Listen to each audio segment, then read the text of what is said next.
It was apparently a domestic disturbance when his animal instincts kicked in. There was a situation in which there was a dog defending an owner, and so animal control was contacted. GAIN Executive Director Allison Hadley is referring to Benji the pit bull.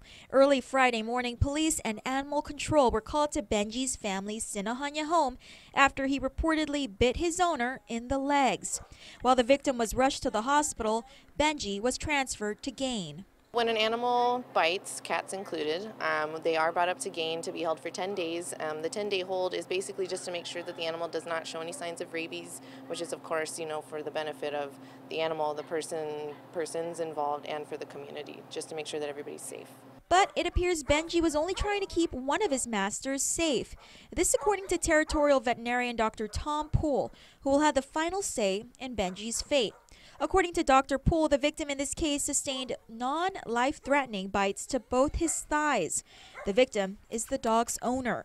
Dr. Poole tells KUAM that members of the dog's human family appeared to be arguing and had some physical contact. That's when the dog may have been prompted to attack. Hadley telling KUAM that animal bites, in fact, are pretty common here in Guam. Too many for her to count. I would say they are.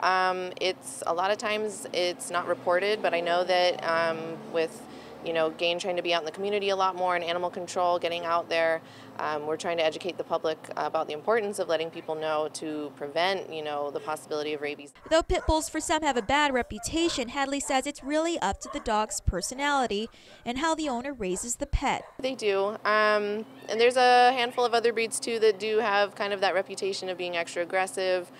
Just a little extra in general, but it really just depends a lot, of course, on the animal's personality. They're just like humans. They will all develop their own personalities, but it also has to do with how they're raised, again, how they're socialized. Unfortunately, it does happen, which just really drives home the importance of regularly socializing and exercising your animals. Of course, we want them to protect our homes and stuff, but it's always very important to start them at a young age, introducing them to new people, other animals, so that there aren't fear aggressions or, just so that they know the people that you care about. Ultimately, Dr. Poole will decide what's next for Benji. He'll consider the dog's behavior, if the dog was provoked, and the severity of the location of the dog bite.